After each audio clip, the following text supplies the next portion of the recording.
الحمد للہ رب العالمین والصلاة والسلام علی سید الانبیاء والمرسلین اما بعد فاعوذ باللہ من الشیطان الرجیم بسم اللہ الرحمن الرحیم۔ آج ہم احیاء العلوم کے لیسن نمبر 3 کو پڑھیں گے اور رحمت الہی کے متعلق 3 فرامین مصطفیٰ صلی اللہ تعالی علیہ وآلہ وسلم سے آج کے لیسن کا ہم آغاز کر رہے ہیں۔ یہیں پر لیسن نمبر 2 کا اختتام ہوا تھا۔ جیسا کہ میں نے عرض کیا ہے، ہم کوشش یہ کریں گے کہ عربی عبارتیں پڑھنے کی بجائے صرف ترجمے پہ غور کریں اور سمجھ کر آگے پڑھتے جائیں، تاکہ جو اصل مقصود ہے عالم کورس اردو کا وہ اچھے طریقے سے حاصل ہو جائے۔ جو بھائی اور بہنیں عربی بھی پڑھتے ہیں، پڑھنا چاہتے ہیں، بالکل اجازت ہے، ممانعت ان کو بھی نہیں ہے۔ نمبر 1، یعنی ہر رات آسمان دنیا پر رحمت الہی کا نزول ہوتا ہے اور اللہ عز و جل اعلان فرماتا ہے کوئی دعا کرنے والا جس کی دعا میں قبول کروں۔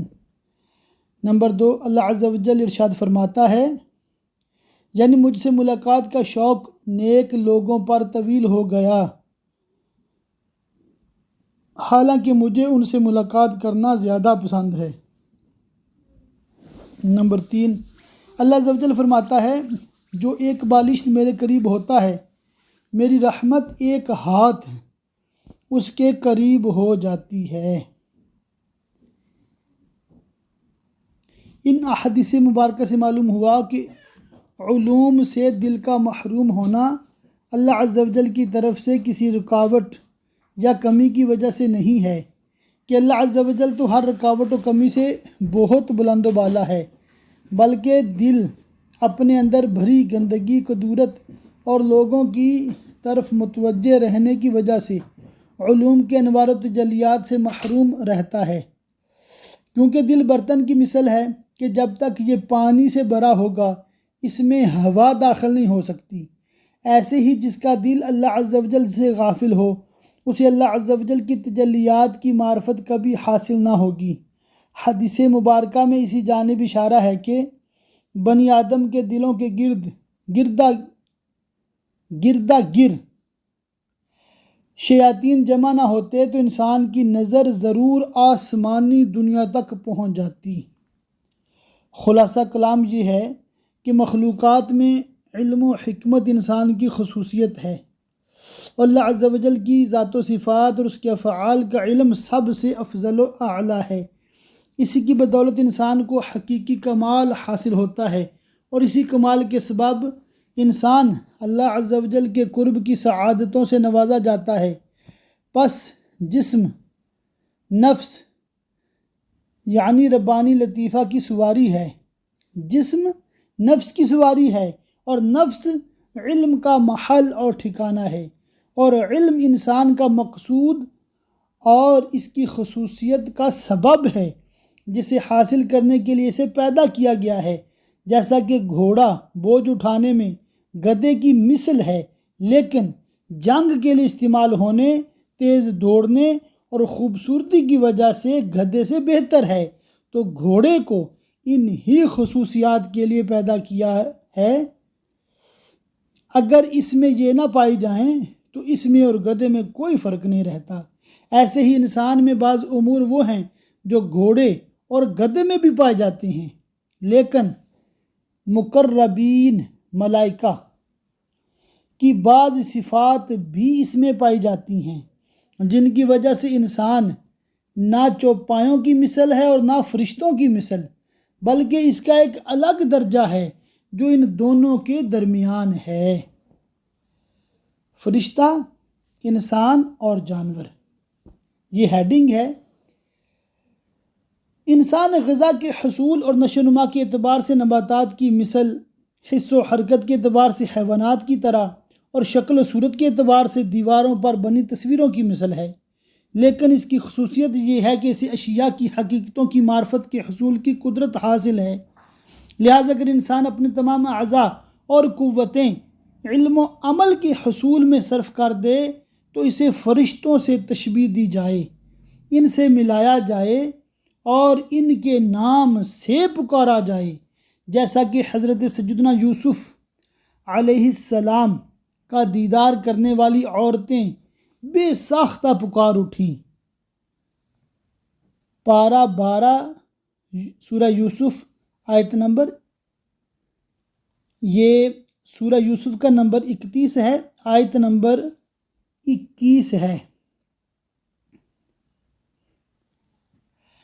ما ھذا بشرا ان ھذا الا ملک کریم۔ ترجمہ کنز الایمان، یہ تو جن سے بشر سے نہیں، یہ تو نہیں مگر کوئی معزز فرشتہ۔ اس کے برعکس جو اپنی کوششیں بدنی خواہشات پوری کرنے میں خرچ کر دے اور جانوروں کی طرح کھائے تو ایسا شخص جانوروں ہی میں شمار کیا جاتا ہے، اور وہ بیل کی طرح ناسمجھ، خنزیر کی طرح خواہش پرست، کتے بلی کی طرح خون خوار، اونٹ کی طرح کینہ پرور دل میں دشمنی رکھنے والا، چیتے کی طرح متکبر یا لومڑی کی طرح دھوکے باز بن جاتا ہے۔ اور اگر یہ تمام صفات اس میں جمع ہو جائیں تو شیطان کی طرح سرکش ہو جاتا ہے۔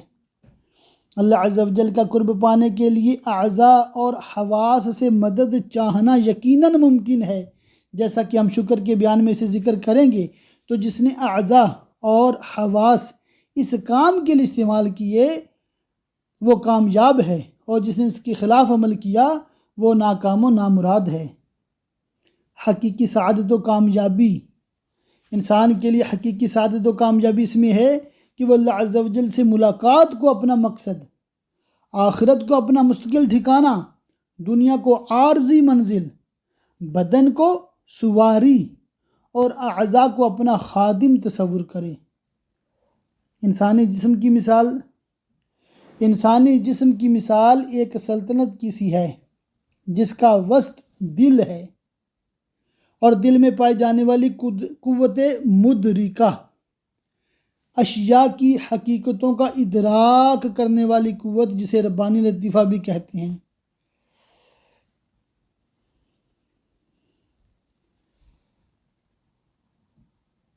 لطیفہ کے لفظ کا بھی کسی نے معنی پوچھا تھا، بار بار استعمال ہوتا ہے ربانی لطیفہ۔ لطیفہ کہتے ہیں ایک عمدہ اور نازک چیز کو۔ ربانی مطلب اللہ تعالیٰ کی مخلوق، ربانی لطیفہ اللہ کی بہت ہی عمدہ اور نازک مخلوق۔ اس سلطنت کا بادشاہ ہے، قوت مدرکہ اس سلطنت کا بادشاہ ہے،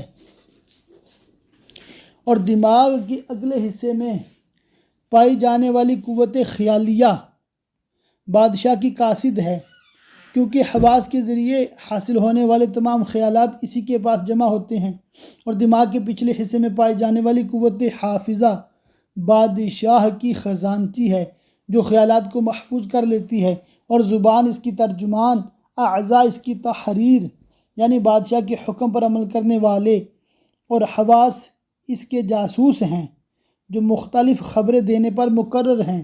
آنکھ رنگوں کے متعلق، کان آوازوں کے متعلق، اور ناک ہر قسم کی بو کے متعلق خبر دینے پر مقرر ہے۔ ایسے ہی دیگر حواس کا معاملہ ہے۔ یہ تمام حواس یعنی جاسوس اپنی خبریں اور خیالات قاصد یعنی اس قوت تک پہنچاتے ہیں جو خیالات ذہن میں لاتی ہے، اور قاصد ان خیالات کو خزانچی یعنی قوت حافظہ کے سپرد کر دیتا ہے، اور خزانچی انہیں بادشاہ کے دربار میں پیش کرتا ہے تاکہ بادشاہ کو سلطنت کے معاملات چلانے آخرت کی طرف جاری اس سفر کی تکمیل اور اس راہ میں آنے والے دشمنوں اور ڈاکوؤں یعنی خواہشات کو دور کرنے کے لیے جن خبروں کی حاجت ہو انہیں چن لے۔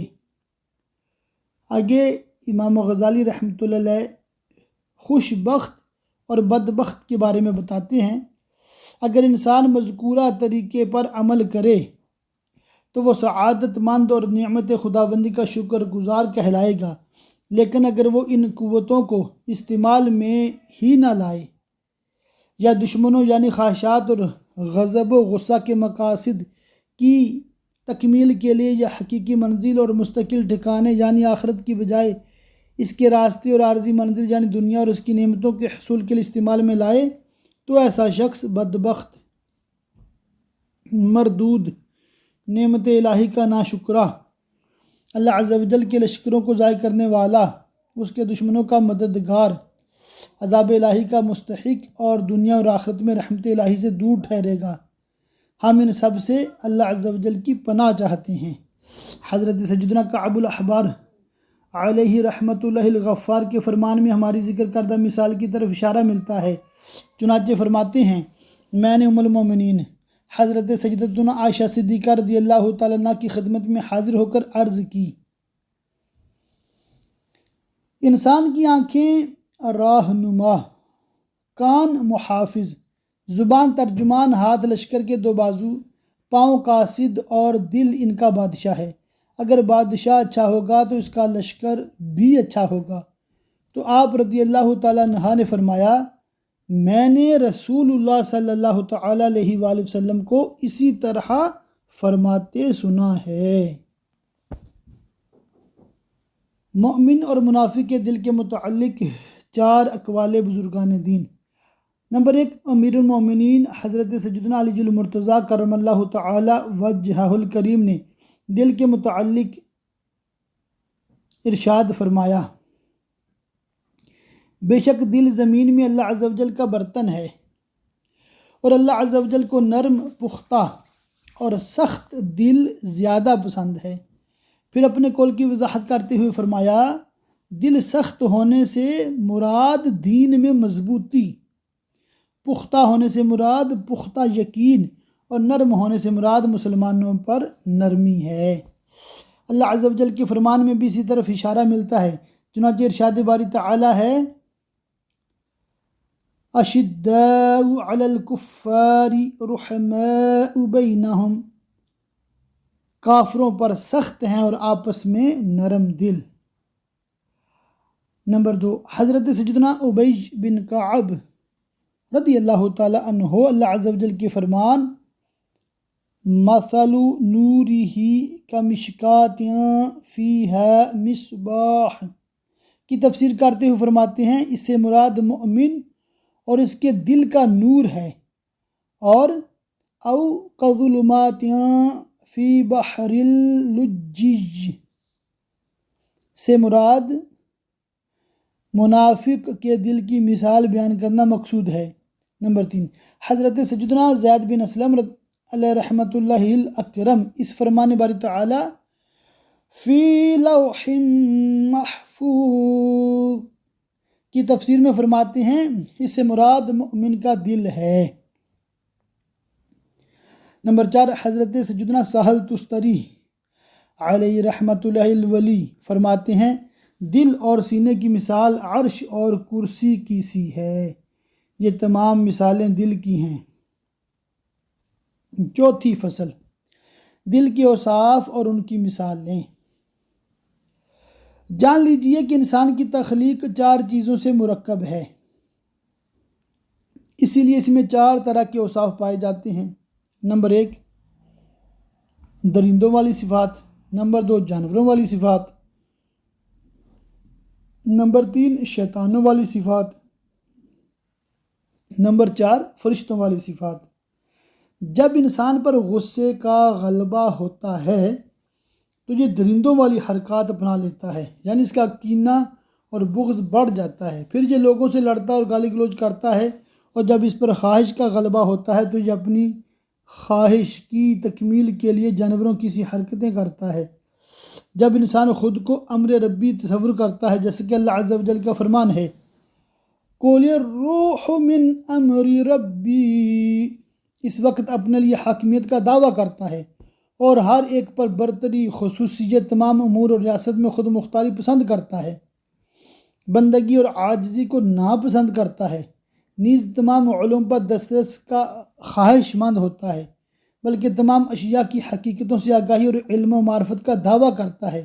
اس کی طرف علم کی نسبت کی جائے تو خوش ہوتا ہے، اور اگر جہل اور لا علمی کی نسبت کی جائے تو غمزدہ ہو جاتا ہے۔ تمام اشیاء کی حقیقتوں کو جاننا اور ہر ایک پر برتری ہونا ربوبیت کے اوصاف ہیں، لیکن انسان میں انہیں پانے کی حرص پیدا کی گئی ہے۔ انسان جانوروں سے ممتاز ہے، لیکن غصہ اور خواہش کے اعتبار سے جانوروں کے مشابہ ہے، اس لیے اس میں شیطانی اوصاف بھی رکھے گئے ہیں۔ جب ان اوصاف کا غلبہ ہوتا ہے تو انسان بگڑ جاتا ہے اور اپنی عقل برائیوں کے حصول میں استعمال کرتا ہے۔ مکر و فریب اور مختلف حیلوں کے ذریعے برائیوں تک پہنچتا ہے اور بھلائی کے بجائے برائی ظاہر کرتا ہے۔ یہ تمام شیطانی صفات ہیں۔ انسان صفات اربعہ سے متصف ہے۔ ہر انسان میں یہ چار یعنی فرشتوں، شیطانوں، درندوں اور جانوروں والے اوصاف پائے جاتے ہیں۔ ان کا ٹھکانہ دل ہے۔ گویا انسان کے اندر خنزیر، کتا، شیطان اور ایک مدبر ہے۔ خنزیر سے مراد خواہش ہے، کیونکہ خنزیر اپنی شکل و صورت اور رنگ کی وجہ سے مذموم نہیں بلکہ حرص کی وجہ سے قابل مذمت ہے۔ خنزیر کی کیا خصوصیت ہے؟ حرص اس میں بہت زیادہ ہوتی ہے۔ کتے سے مراد غصہ ہے، کیونکہ کتے کی شکل و صورت کی وجہ سے لوگ اس سے نہیں ڈرتے بلکہ اس کی اصل وجہ اس کے اندر پائی جانے والی درندگی ہے۔ انسان میں یہ درندگی غصے کی صورت میں اور خنزیر کی حرص خواہش کی صورت میں چھپی ہوتی ہے۔ خنزیری خواہش کے سبب انسان فحاشی اور نافرمانی کی طرف جاتا ہے، اور درندگی کے سبب ظلم اور ایذا رسانی پر مجبور ہوتا ہے۔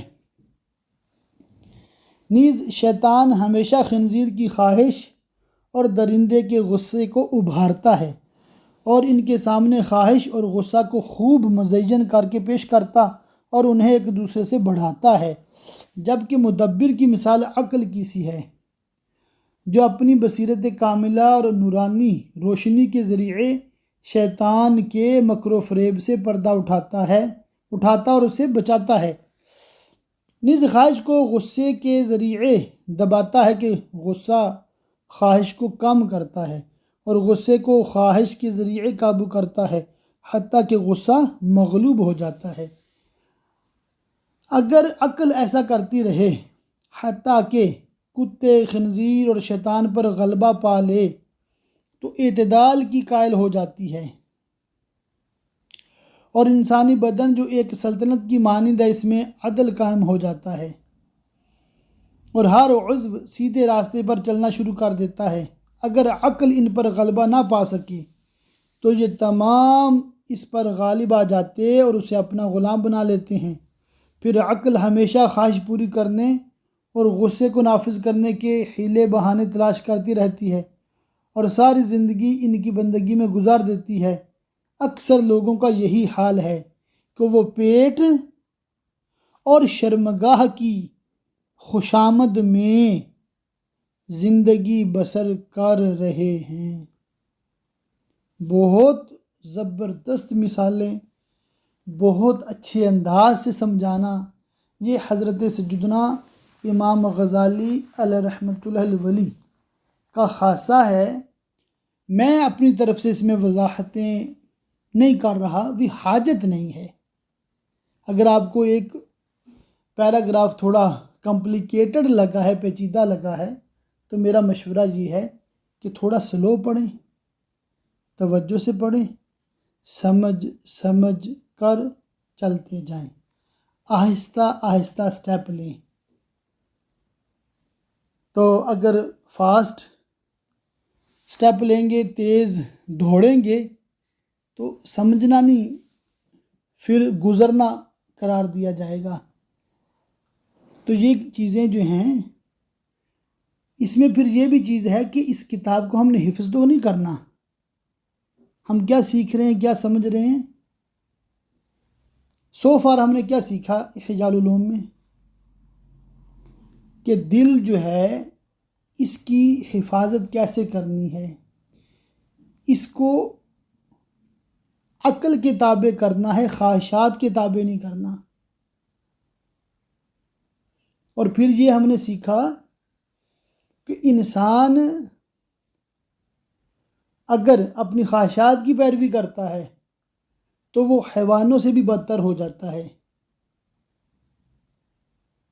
کہ بعض لوگوں کی جو ہوس ہے وہ خنزیر کی طرح ختم ہی نہیں ہوتی، ان کا غصہ کتے کی طرح کام ہی نہیں ہوتا، بالکل ڈنگر بن جاتے ہیں وہ۔ اور بعض لوگ ایسے ہیں جو علم و حکمت میں اتنی ترقی کرتے ہیں کہ وہ فرشتوں کی مثل ہو جاتے ہیں۔ تو حیوانی صفات کی بجائے ہمیں ملکوتی صفات کی طرف قدم بڑھانا ہے اور چلتے جانا ہے، اور اس کا ایک بہترین ذریعہ علم ہے، علم اور عمل ہے۔ اللہ تعالی ہم سب کو نصیب کرے۔ آئیے مزید احیاء العلوم کی 3 جلد سے ہم پڑھتے ہیں، اور جو سماعت کر رہے ہیں توجہ سے سماعت کریں، انشاءاللہ تعالی بہت فائدہ ہوگا۔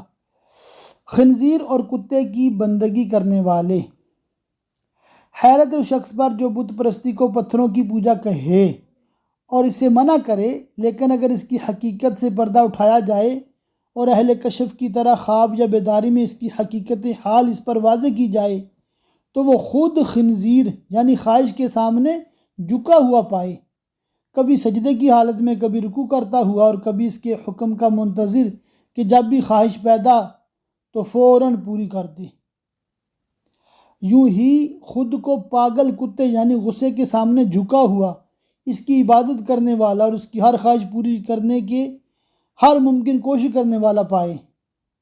ایسا انسان ہر وقت شیطان کو خوش کرنے کی کوشش کرتا رہتا ہے، کیونکہ شیطان ہی خواہش اور غصے کو بھڑکاتا اور انہیں انسان کو اپنا غلام بنانے پر ابھارتا ہے۔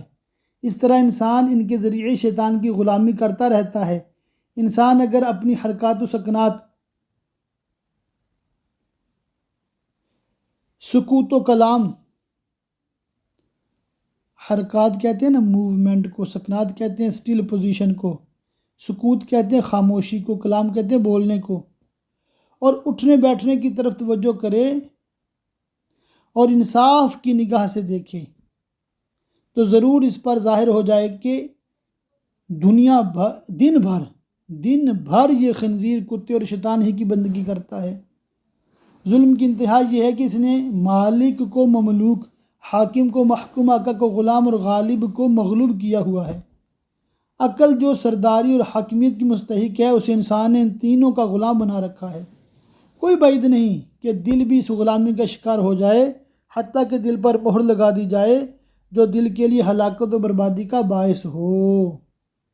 اللہ تعالی ہمیں ایسی بری صفت سے بچائے۔ مختلف حالتوں میں پیدا ہونے والی مختلف صفات۔ خنزیر یعنی خواہش کی پیروی کرنے سے انسان بے حیائی، خباثت، اسراف، کنجوسی، ریاکاری، رسوائی، پاگل پن، بے ہودگی، حرص و لالچ، خوشامد، حسد، کینہ اور شماتت اس کے اوپر لکھا ہے 26۔ آئیے دیکھتے ہیں کہ حاشیہ میں شماتت کے بارے میں کیا لکھا ہے۔ نیچے دیکھیں، اس پہ بھی 26 کے تحت لکھا ہے، شماتت سے مراد ہے کسی کو مصیبت میں دیکھ کر خوش ہونا۔ کسی کو مصیبت میں دیکھ کر خوش ہونا شماتت، یہ ہو سکتا ہے کئیوں کے لیے نیا لفظ ہو۔ شماتت کسے کہتے ہیں؟ کسی کو مصیبت میں دیکھ کر خوش ہونا۔ اللہ تعالیٰ اس بری صفت سے ہم سب کو بچائے۔ حسد، کینہ اور شماتت جیسی بری صفات پیدا ہو جاتی ہیں۔ کتے یعنی غصے کو اپنے اوپر سوار کرنے سے دل میں نامناسب امور پیدا ہو جاتے ہیں، مثلاً چھچورا پن، تکبر، گھمنڈ، خود پسندی اور گالی گلوچ کرنا، لوگوں کا مذاق اڑانا، انہیں حقیر جاننا اور ظلم جیسی بری صفات جنم لیتی ہیں۔ الغرض خواہش و غصے کی پیروی کرنا در حقیقت شیطان کی غلامی کرنا ہے، جس سے انسان میں مکر و فریب، حیلہ بازی، مکاری، دغا بازی، بے باکی اور فحش گوئی جیسی بری عادات پیدا ہو جاتی ہیں۔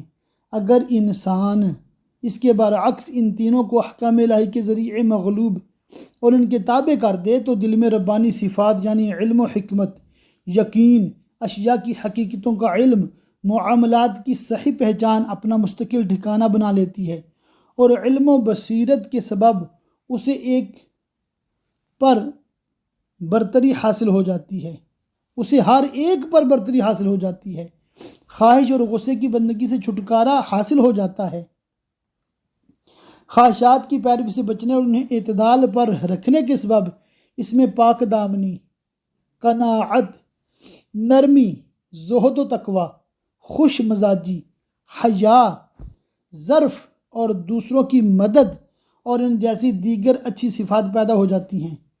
غصے پر قابو پانے اور اسے ضرورت تک محدود کرنے کے سبب اسے شجاعت و وقار، دلیری، ضبط نفس، صبر، بردباری، برداشت، درگزر، نیکیوں پر استقامت جیسی عظیم نعمتیں حاصل ہو جاتی ہیں۔ دل آئینہ کی مثل ہے۔ دل آئینہ، مرر، شیشہ کی مثل ہے جسے اچھی بری صفات نے گھیر رکھا ہے اور مسلسل اس تک پہنچنے کی کوشش کرتی رہتی ہیں۔ اچھی صفات جن کا ابھی ذکر ہوا وہ اس آئینہ کو جلا بخشتی، جلا یعنی زندگی بخشتی، اور اس کے نور و چمک کو بڑھاتی رہتی ہیں، حتیٰ کہ اس میں رب تعالیٰ کی تجلی جلوہ گر ہوتی ہے اور اس پر دین کی حقیقت ظاہر ہو جاتی ہے۔ ایسے ہی دل کے متعلق رسول اللہ صلی اللہ تعالی علیہ وآلہ وسلم نے ارشاد فرمایا، یعنی اللہ عز و جل جس بندے سے بھلائی کا ارادہ فرماتا ہے اس کے دل میں اس کے لیے ایک واعظ مقرر فرما دیتا ہے۔ واعظ کا مطلب واعظ کرنے والا، نصیحت کرنے والا۔ مزید ارشاد فرمایا، جس کے دل میں واعظ موجود ہو اس کی حفاظت اللہ عز و جل کے ذمہ کرم پر ہے۔ ایسے دل ہی ہر وقت بارگاہ الہی کی طرف متوجہ رہتے ہیں۔ چنانچہ ارشاد باری تعالی ہے، الا بذکر اللہ تطمئن القلوب، سن لو اللہ کی یاد ہی میں دلوں کا چین ہے۔ بہرحال بری صفات دل کے آئینہ کے لیے اس سیاہ دھوئیں کی مانند ہے جو مسلسل بڑھتا جا رہا ہے۔ روز بروز اس کی سیاہی اور تاریکی میں اضافہ ہوتا جا رہا ہے۔ ایک وقت آتا ہے کہ اسے رب تعالیٰ کی بارگاہ سے بہت دور کر دیا جاتا ہے، یہ دل زنگ آلود ہو جاتا ہے اور اس پر مہر لگا دی جاتی ہے۔ اس دل کے متعلق اللہ عز و جل ارشاد فرماتا ہے، پارہ 30 سورہ مطففین میں ارشاد ہوتا ہے، کوئی نہیں بلکہ ان کے دلوں پر زنگ چڑھا دیا ہے ان کی کمائیوں نے۔ مزید ارشاد فرماتا ہے پارہ 9 سورہ اعراف کہ ہم چاہیں تو انہیں ان کے گناہوں پر آفت پہنچائیں اور ہم ان کے دلوں پر مہر کرتے ہیں کہ وہ کچھ نہیں سنتے۔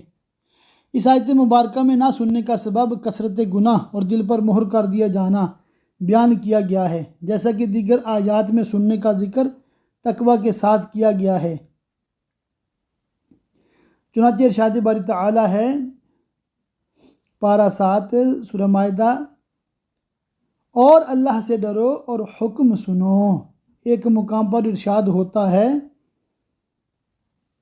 پارہ 3 سورہ بقرہ، اور اللہ سے ڈرو اور اللہ تمہیں سکھاتا ہے۔